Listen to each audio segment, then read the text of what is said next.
Or to the cloud. All right, so we're officially, a vote's already been taken, and we've agreed to open the meeting for September 28th. This is the USNG Implementation Work Group meeting of September 28th, 2022. Meeting schedule, we're going to try to keep it to an hour, and we'll see where things go from there. Meeting schedules have got up there 5 minutes to do the administrative stuff, get the recording turned on, call to order. We're already there.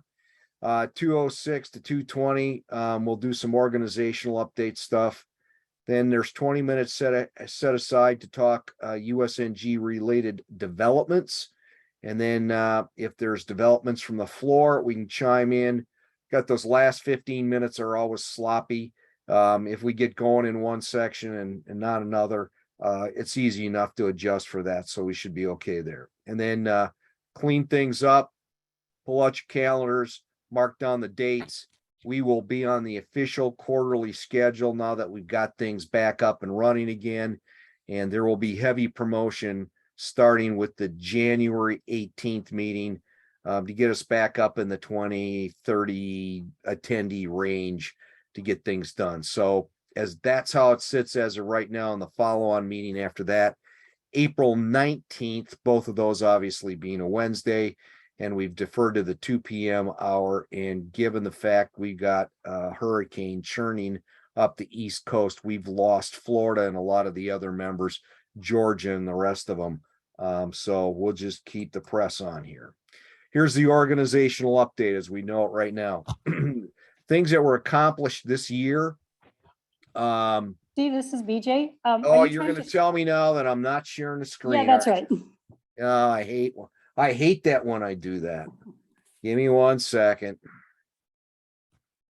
It's such a problem child that you have to always deal with to tell me, hey, Steve, turn on the screen. Okay.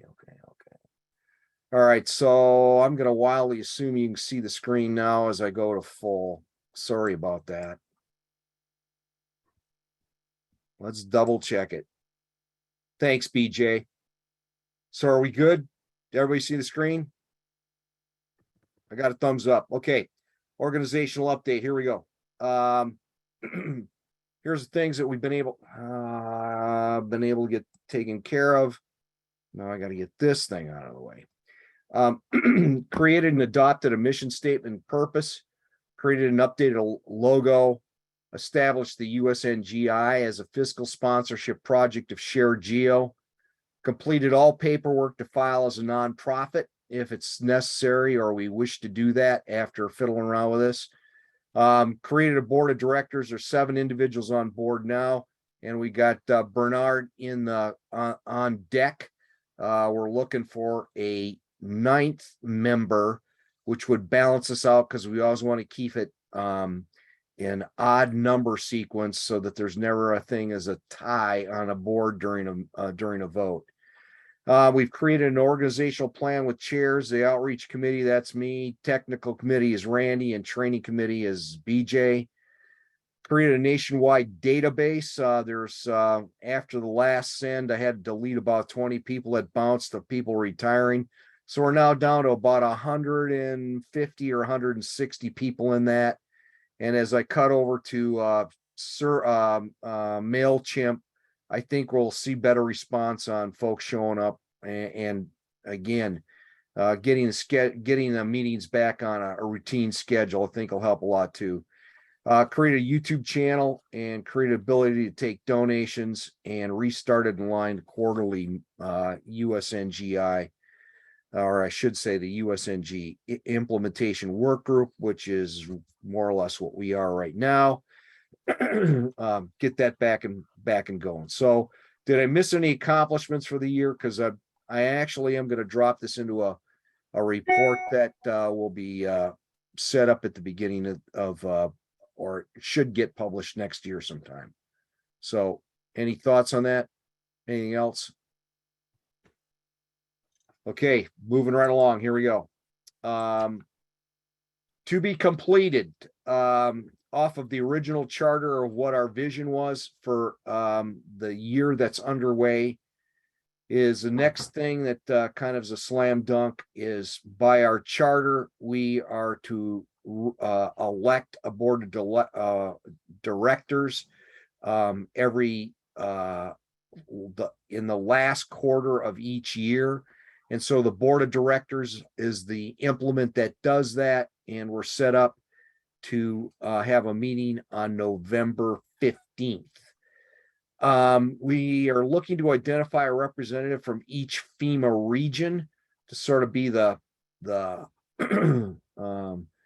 in the military, they'd call it the house mouse for that area. In other words, a den mom, or similar, to kind of like know who's in the region that's actively interested in promoting and pushing forward U.S. National Grid. With James Kotwicki online today, it's too bad that most of the Washington crowd's not here. Also, I'm sure they're jumping through on their heinies as well with satellite imagery and the rest of it. But there's quite a wide swath of folks in the Washington, D.C. metro that are actively engaged on promoting U.S. National Grid in a variety of places. So we're looking to try to get that going as kind of as a model across the nation, and doing it by FEMA region is the most logical way to do it. Develop a consistent look and feel, professionalization of letterheads and all the rest of that. Website in place, work site in place. Reposition donation site to a national program versus Minnesota branding. That was brought up last time by Dave Abashi out of the Georgia Metro. It was a good point, and it makes sense, and we should. I'll see to it as I do the website here that gets taken care of. Increase the board of directors to 9.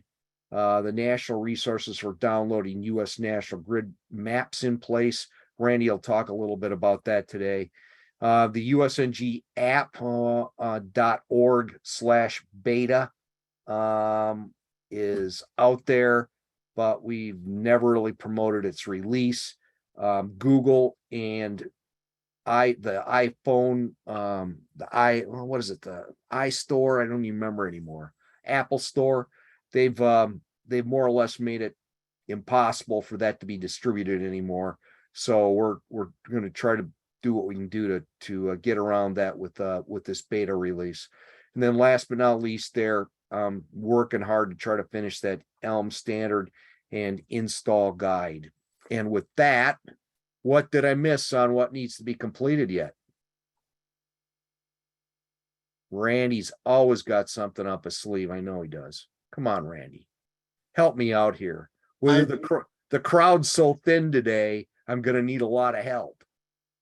That's a good list. Okay. All right. Well, we need to hold ourselves responsible to it. And I am ready, willing, and able to knock down as much of that as I possibly can. BJ, you got anything, or Fennis, you got anything you want to add? Bernard? This is BJ. I do not, but do you want help? You want to assign some of these things to people besides you? Yeah, you know what we're going to do, BJ? You're going to get to take over the Elm program completely. So my incompetence is no longer impacting it. You want me to look at that ELM standards and install guide? Yeah, no, what we're going to need to do here is there's so much background stuff that you'll have to learn on how to run we're going to change out the marketing site and the rest of it. Okay. So there's going to be a lot. It'll be a lot of work, but it's a good point in time to do a changeover, just from the standpoint of bringing new stuff online. Like, again, the store needs to be completely redone.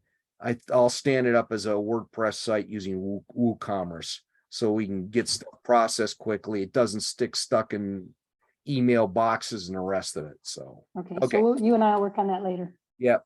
Thank you. Okay. Anything else? Going once, going twice, gone. Okay. And with that, we're running ahead of schedule, which is not a bad thing. Okay, so we got USNGI related developments.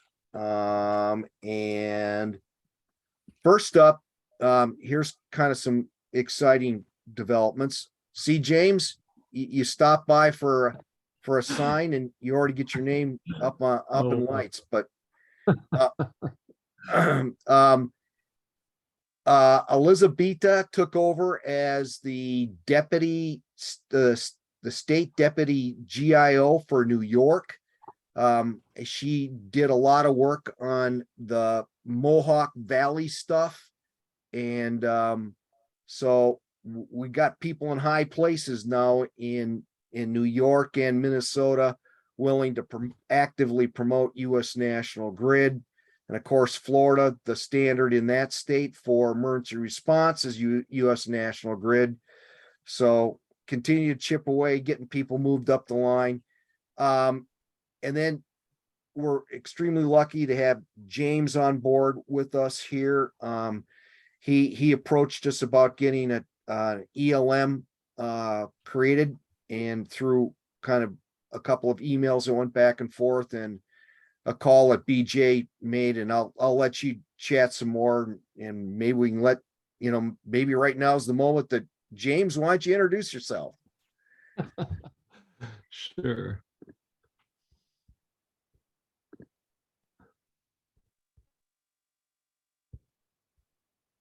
Am I on?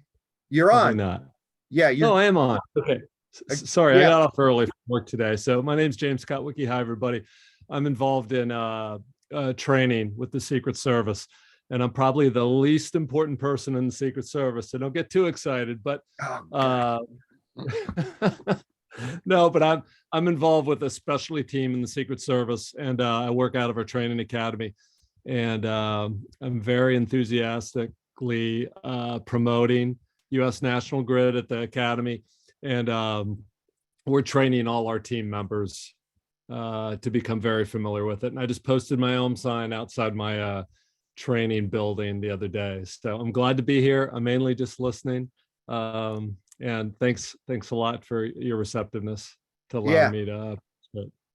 We're very appreciative of you being here. There is a wide swath of individuals in the Washington Metro at Overlook Systems is Jules McNeff and his boss are very engaged. There is also Tom Terry, who is the U.S. Marine Corps Geospatial Intelligence Officer. And then there's a variety of individuals in various cities around the Virginia, Maryland Tidewater area. So we'll try to get you hooked up with some of those folks, because it's always good to have reinforcements, if you will. And we can go forward from there. And thanks for being here. And when you say you're one of the least important people, I got to tell you, training is the key to everything. The more people are aware of this, the more people adopt it, the more it gets used, so on and so forth. So thank you for what you're doing there. Super great to hear. New York DOT, Mary Susan let me know that that she's recircling back with them after they originally put in the location standard at Department of Transportation, and they're working on some additional projects now. And that's the update that I have from the field from folks that have chimed in, except there is one other individual from the Coast Guard that checked in this morning, said he wanted to attend. I sent him the meeting notification stuff. But again, I got to believe Coast Guard and everybody in the federal world right now is doing backward flips relative to IAN. So there we go. With that, BJ gets the floor. Here you go. ELMs, what's happening, BJ?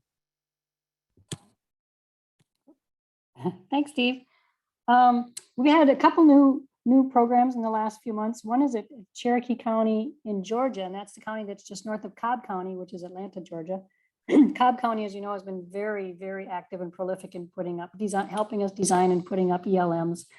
And Cherokee County is just north of there. The woman who talked to me is in charge of a 10-mile horse and hiking trail. and she's very interested in putting up ELMs on those trails.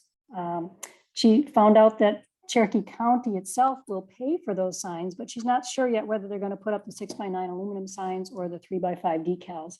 So that's going on. And in Lake County, Minnesota, where I live, and where these ELMs were first tried out, thanks to Steve and others at Shared Geo, we have another couple more groups that are putting ELMs up on their trails. One is the county is creating bike trails. Lake County, Minnesota has over 900 miles of trails, off-road trails, and they're kind of trying to promote that, and mountain biking or off-road bicycling is another big thing. So they're putting up signs on there.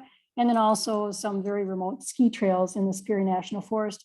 And we're working with the Superior National Forest on that. And one of the things they're doing with us or for us is to replace the trailhead signs on many of their trails whenever they make new ones, new signs, and including an ELM on their trailhead kiosk and directions and instructions about how to use them.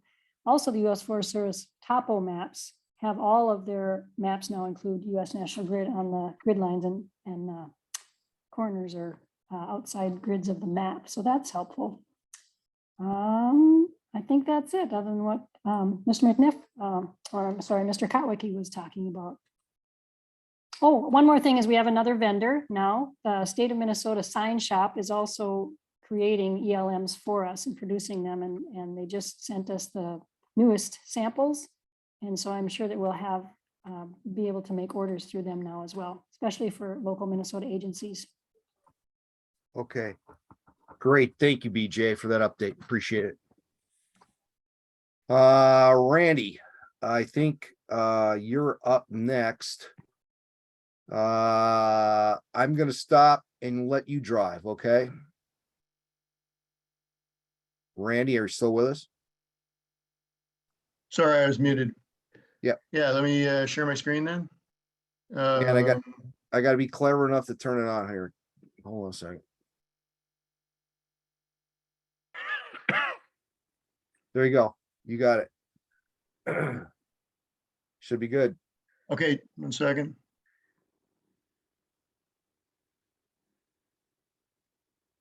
Okay, you see mine? We can. All right.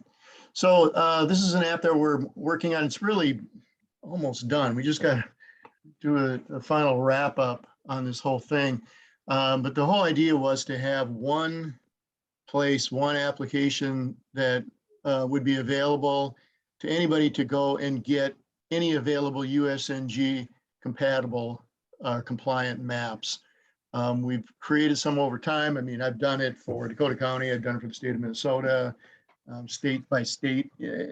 Some states have done their own, but there really wasn't one place to go. And what we struggled with was, well, you know, we got to worry about having storage capacity for all the maps and things like that. And what we came up with was a different way, different approach, where we could have an app that would accept submissions of maps that are already hosted someplace else on the web. So essentially what that means is that then we would have one interactive map of the entire nation where you can zoom in. What you're seeing are actually polygons that represent individual maps or map books. And if I just zoom in here in Minnesota, and where was I? I was just going to show really quick. Where am I? Got lost. There we go. So here we can see in Dakota County, if I click on a location, it shows me links to the maps, and I've already downloaded a few. So we have the maps that US National Grid maps that we've created that are based on the 10-kilometer US National Grid squares, which are the even 10,000 meter UTM coordinates.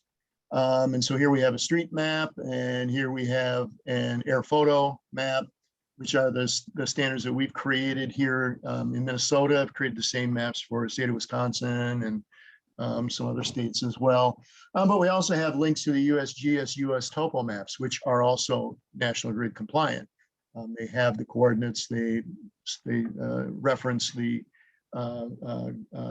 grid zone designation and things like that. So that's all compatible. But then we can also have other maps here in Dakota County, for example, another kind of de facto standard map that we've created is based on the 1 kilometer squares. And so here you can have a 1 inch equals 600 scale map. And we've put these in the form of a map book, which has facing pages of the air photo on one side and a street map, address map on the other side.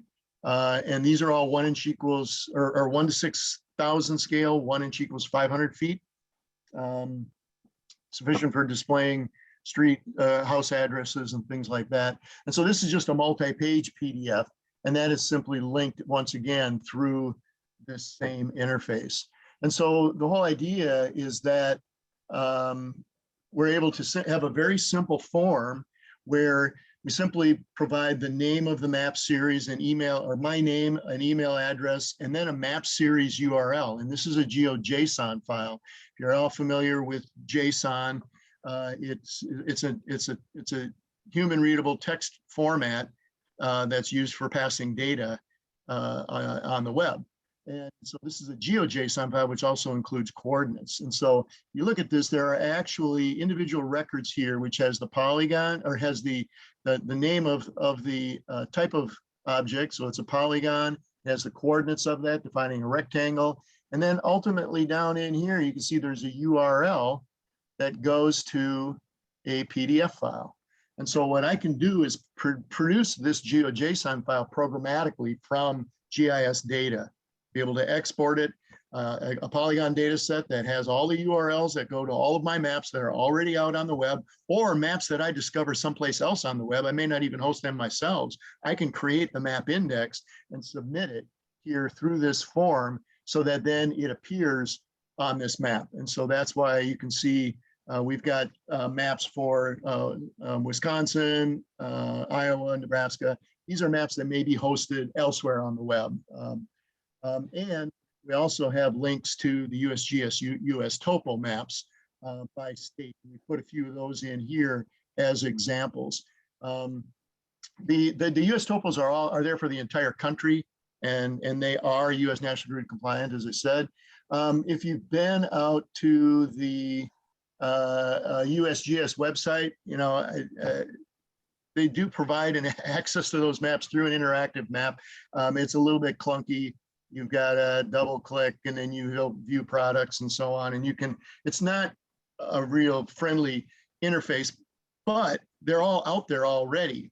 And we can construct the URLs. In fact, USGS publishes the polygons for all of the US topo maps, along with the URL that goes to those maps. And so it makes it very easy for us to simply re-reference those using a different interface, which also references other maps. So we can incorporate maps that are already published, already exist, all in one place. And as I said, it goes through this simple form. Where was I? Here. And so all I have to do is provide my name and email address and a link, a URL that goes to a GeoJSON file that then in turn points to all of the maps. And then that'll appear in this one interface for the entire country. We've also played around with the idea of creating a single interface that has all of the USGS topo maps. And so we've done this as an example. You can see the little brown lines. Those are all pointing to the USGS topo maps. So, you know, it's just another way of presenting maps that are already available, and they are available for the entire nation. So it's important in terms of helping people understand what kind of resources are available in terms of supporting the US National Grid. There are already maps for the entire country, and they are the US topos. And so we can help, we can use these maps that already exist to reinforce that message. Any questions? So we just have some refinements. Some of the kind of final details is where do we put this, the link to this map, and how do we get exposure to it? And then also an administrative piece. How do we keep track of when a map series no longer exists?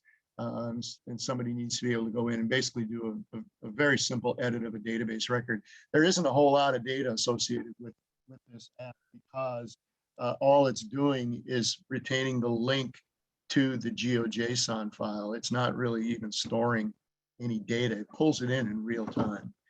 So that makes it. very Randy, I easy. have a question. Yeah. It's Bernard. Yeah. I'd like to see if we can get our maps also Absolutely. set up there. So maybe you and I, you would be the one, right? Maybe you Yep. and I can talk about it sometime. Yeah. Absolutely. Okay, terrific. Love to. Okay.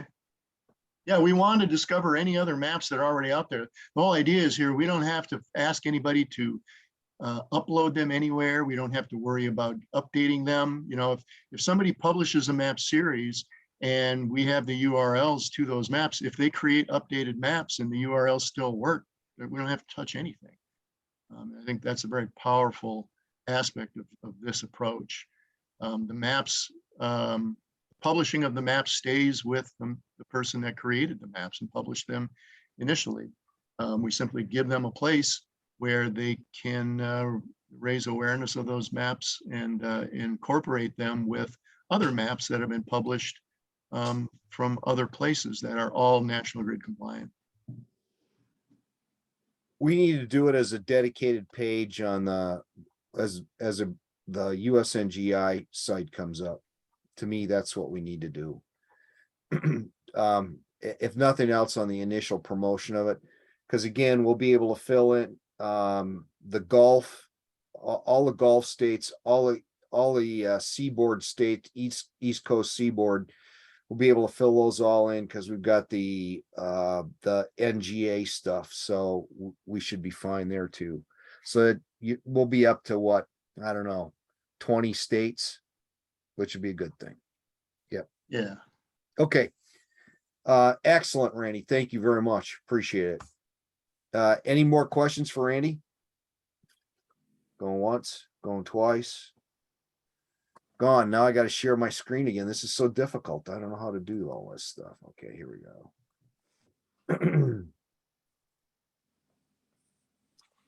All right, so what's up next here?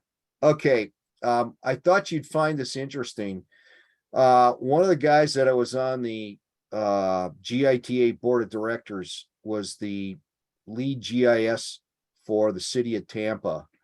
And he did, back in 2009, he did an analysis, and this was, of course, prompted by what happened in New Orleans. He did an analysis to see what the city of Tampa would look like if they took a category 1 through 5 hurricane. So here's the first image, if you'd like to take a look at it, of what it looks like during quiet time. And we owe these slides to Dr.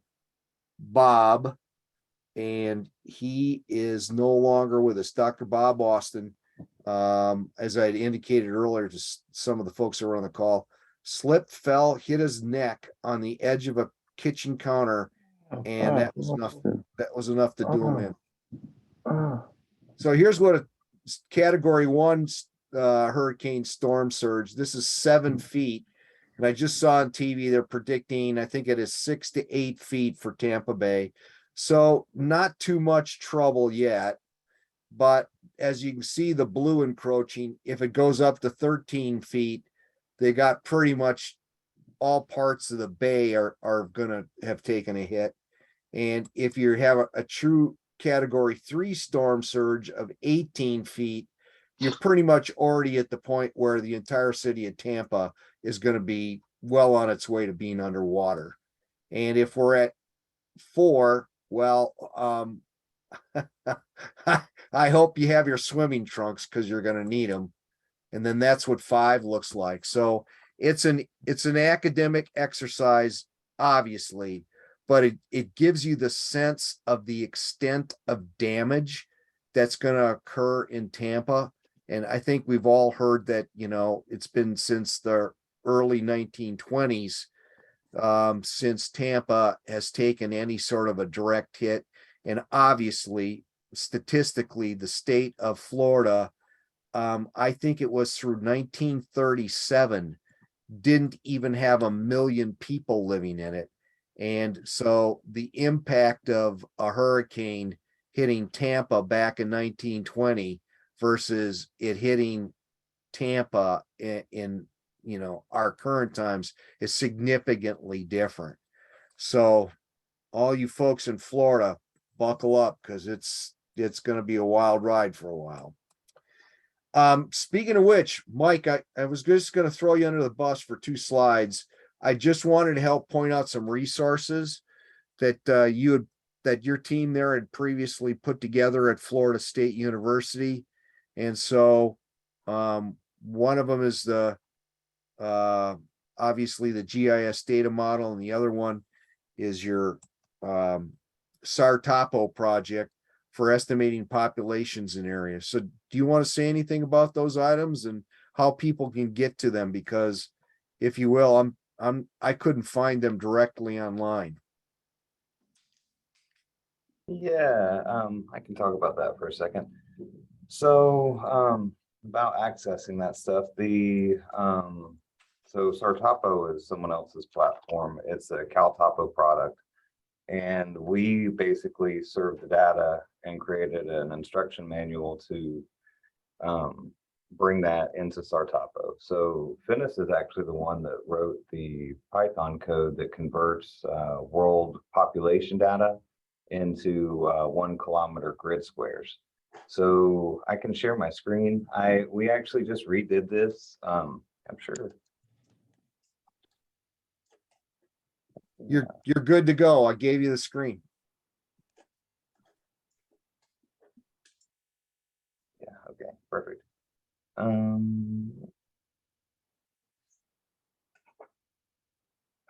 right. So if you Google SAR-TOPO project and my name, Michael Core, it should come up. Okay. Here's the PDF. Okay. It's on the USNG-GIS.org, which is Georgiana's page. Yep. So this is what we initially did upon Al's request. We stuck it with SAR-TOPO, but SAR-TOPO makes changes to the way their platform works, and I didn't like doing that. And I didn't want to go through and update this all the time based on the changes. So I basically just used an Esri Instant app and took the same data that we were serving anyways and put it into something that everyone can access regardless of their affiliation with SAR-TOPO or their knowledge of that project. So now, unfortunately, we don't really have this out anywhere.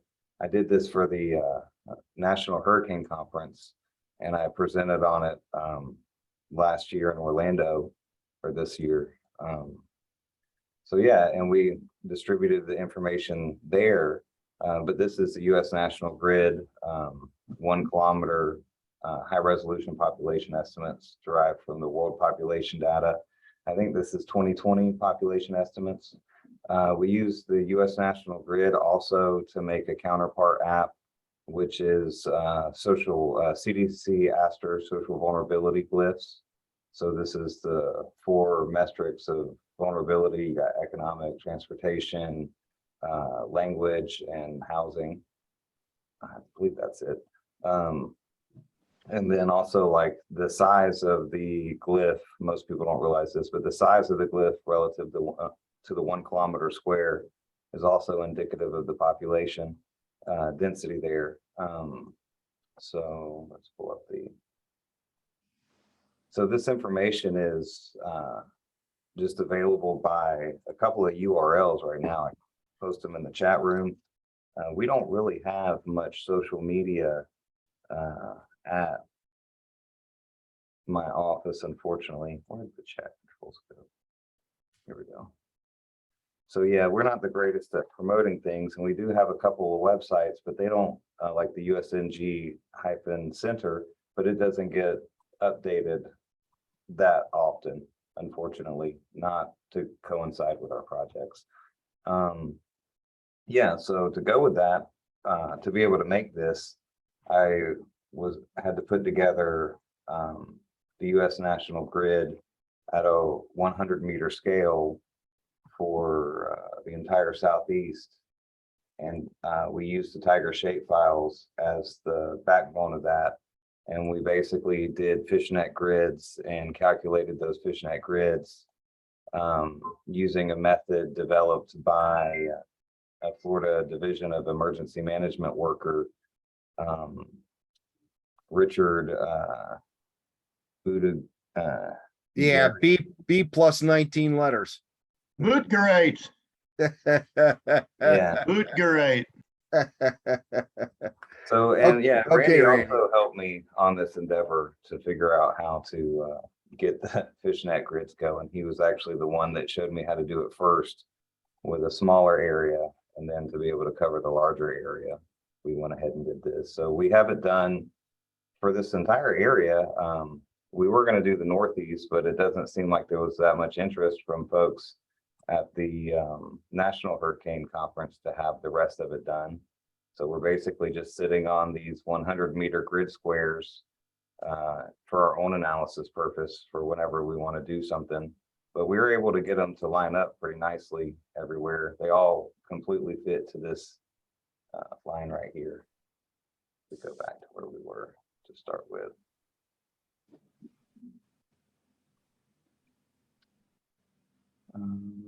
Just turn them on. Yeah, and they line up without overlapping. That was one of the hardest problems for the populations and everything, was to get everything to fit nicely and play together. So it makes a nice looking representation. Yeah. But that's it. That's a couple of things that we've been doing lately with the National Grid. If anyone is interested, most of the stuff is modeled or scripted. Like I said, Finis did some of the scripting, and I did some modeling inside of Pro. We can put something together. The 100-meter grid squares are not served anywhere right now, but we do use them. And if there's an interest in one of the UTM zones being served, or a state or whatever area, we could put it up, especially if it's already in the Southeast. Yeah. So I think the target will be is to try to, again, like with what Randy has been working on, is to bring this up as a component of the USNG site. It'd be a good place to do some featured items so that people get used to knowing they're there. And then maybe, you know, if whatever migrated over to the USNG information site. So, Well, you know, one of the interesting things about using something like the USNG for a variety of purposes is everybody doesn't need to go out and make 100-meter polygons for the parts that are already made. yeah. You know, and we need to get them out there, you know. So wasn't that the code that Jim built? The 100 No, I meter? think he's using Esri has something called Fishnet that'll let you do that. But it looks like you might have scripted something. I mean, it's pretty Well, easy. See, the convert coordinate notation available through Esri, when you're doing millions of features, it starts converting errors into the equation. So my way, based off of the FDEM, after I was done with smaller areas, I went through an area in Florida, an area in South Carolina, and checked 100 locations each, compared them to Joseph's mapping support GIS surfer, and everything came out perfect. Every other method that I used was coming up with wonky conversions here or there. Oh, All right. Okay. Thank you very much, Mike. Appreciate it.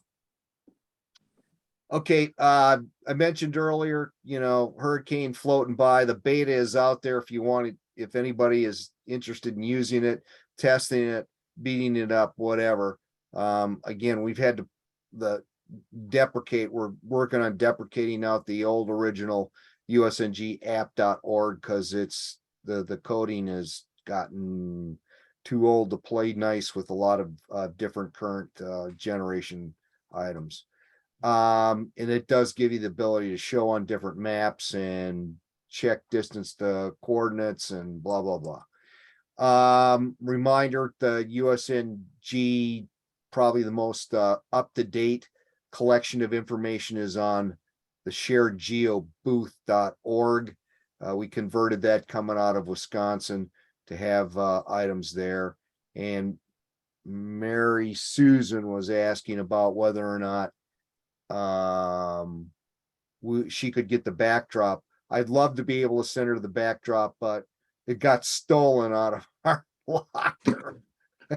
I think I may have told you this story before, so, I mean, who really needs that backdrop? Well, he wanted the case that the backdrop was in, so there goes $1,000 down the drain. Developments from the floor.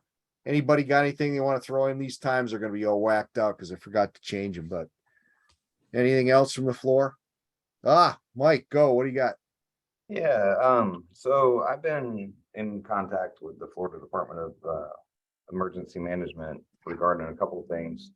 And the folks with the GIS department, the GIS manager, I've been talking to him since we spun this up the first time about participating and potentially doing some kind of interviews or something where they describe how they use the US National Grid and potentially implementing more solutions with the US National Grid. And if we're going to get spun up and start doing things more regular, then I would like to reach out to them and maybe invite them to a meeting or somehow Sure. where we can collaborate with them. There's a good opportunity, I believe. Yeah, no, that's excellent. Let's do that by all means. Yeah, are you thinking that they would do a speaking presentation, or what would be your vision or on doing that? So when Finis and Georgiana and I were like on the outreach team and we were coming up with ideas for social media and different things like that, I had reached out with his name is Daniel Rydell. I had reached out to him and he was interested in doing a talk where we would interview him and he could tell us, like how they use the US National Grid and how it relates to what they're doing. Okay.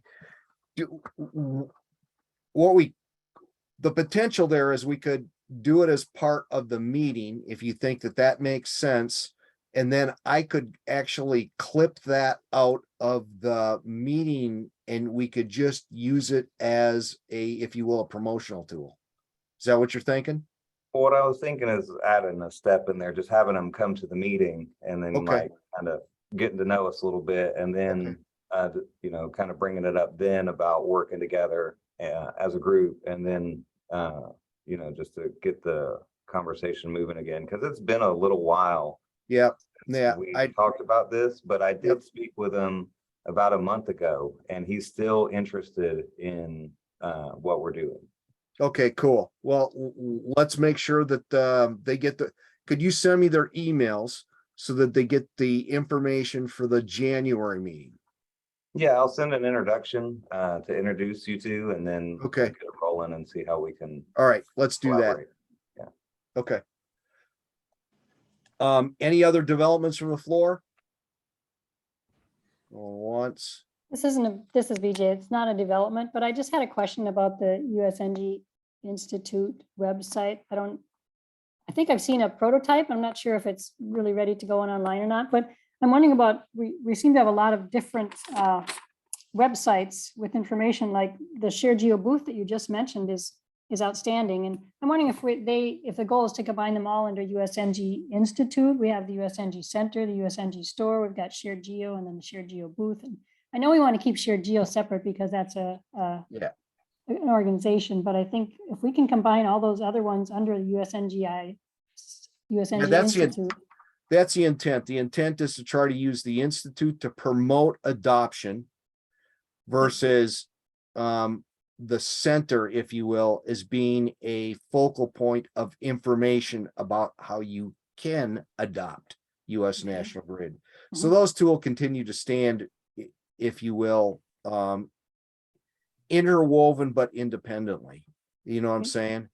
But BJ, I just hammered through 2 websites in the last 2 months, and the next one on the hit list is, no kidding, I'm not fooling, USNGI. I thought I was actually going to get a chance to have some of it done prior to our meeting today, but just the clock ran down on me and I didn't have a chance to do anything.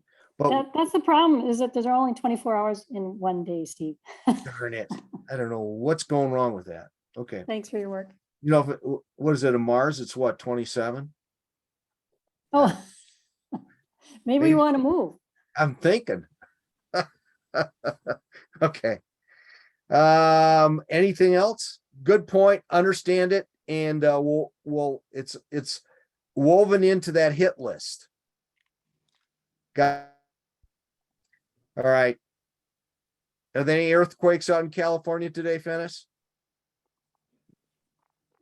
Nope, nope, nope, Oh. nope. I just love it when the handles would knock on the dresser in the house. Okay, going once, going twice. No developments. Any new business? Like I said, times are gonna be whacked out. Going once, going twice. Any, well, it should be old business there. I must. It's so hard to get good help. I'm telling you, it's terrible. Any old business? Going once, going twice. And then that's the end of the open discussion. So the question would be, who's got something out there they want to toss around? Anything? Last chance. I know you're just dying to get off this call. Okay. All right. With that, pull out your calendars. Make sure you got it marked down.